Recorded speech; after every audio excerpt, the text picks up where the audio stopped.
Friends, నిన్న back పార్ట్ది cutting చూసారు కదా, హైనెక్ బ్లౌజ్ది. సో ఈరోజు ఫ్రంట్ పార్ట్ చెప్పబోతున్నా. సో ఫస్ట్ కప్పు పొడవు కోసమే షోల్డర్ దగ్గర నుండి కిందకి 15.5 పెట్టుకున్నాను. ఓకే, పెట్టుకున్న తర్వాత నెక్ డీప్ అనేది 7 పెట్టుకోవాలి.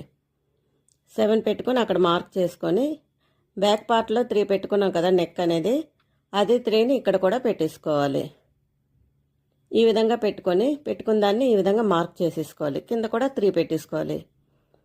ఓకేనా, పెట్టుకొని ఇప్పుడు బాక్స్లా పెట్టుకొని అక్కడ వీ షేప్ అనేది గీసుకోవాలి. మనం నెక్ డిజైన్ అనేది మీరు ఇక్కడ ఏదైనా పెట్టుకోవచ్చు. ఓకేనా ఫ్రెండ్స్, వీ షేప్ కానీ ఇవాళ రేపు పాట్ నెక్స్ అలాంటివి మంచి మంచి డిజైన్లు వస్తున్నాయి కదా, ఫ్రంట్ ఏదైనా పెట్టుకోవచ్చు. ఈ హై నెక్కి బాగుంటుంది.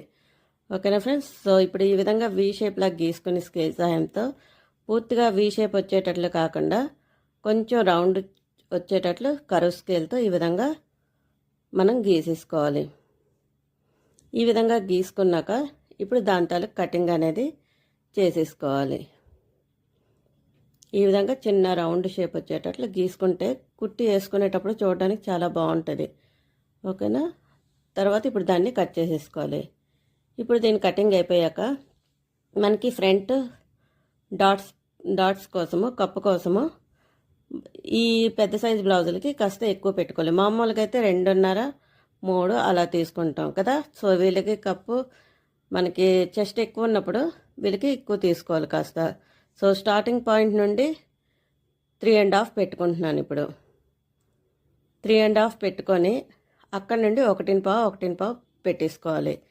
చెస్ట్ ఎక్కువ ఉన్నప్పుడు ఈ విధంగా పెట్టుకుంటే వాళ్ళకి పట్టినట్లు కాకుండా లూజ్గా నార్మల్ బ్లౌజులాగే ఉంటుంది. ఓకేనా ఫ్రెండ్స్, మనలాగే ఉంటుంది.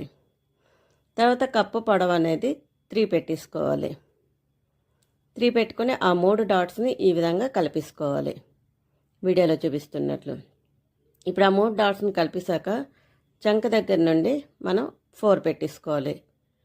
4 దగ్గర ఒక మార్క్ చేసుకొని దాన్ని కూడా ఈ విధంగా మార్క్ చేసేసుకోవాలి. తర్వాత హుక్స్ కాజా పట్టి ఉంది కదా, అక్కడ మిడిల్కి ఈ విధంగా మార్క్ చేసుకొని వీడియోలో చూపిస్తున్నట్లు మిడిల్కి ఈ విధంగా మార్క్ చేసుకొని అక్కడ నుండి దానికి ఎదురుగా 3 పెట్టేసుకోవాలి. 3 పెట్టుకొని దాన్ని కూడా లైన్ గీసేసుకోవాలి. ఇప్పుడు ఆ 3 డాట్స్ ఈ విధంగా రౌండ్ షేప్ వచ్చేటట్లు చూసుకోవాలి. ఈ విధంగా రౌండ్ షేప్ వచ్చిందంటే మనకు కప్ అనేది కుట్టేటప్పుడు పర్ఫెక్ట్గా కుదురుతుందని లెక్క.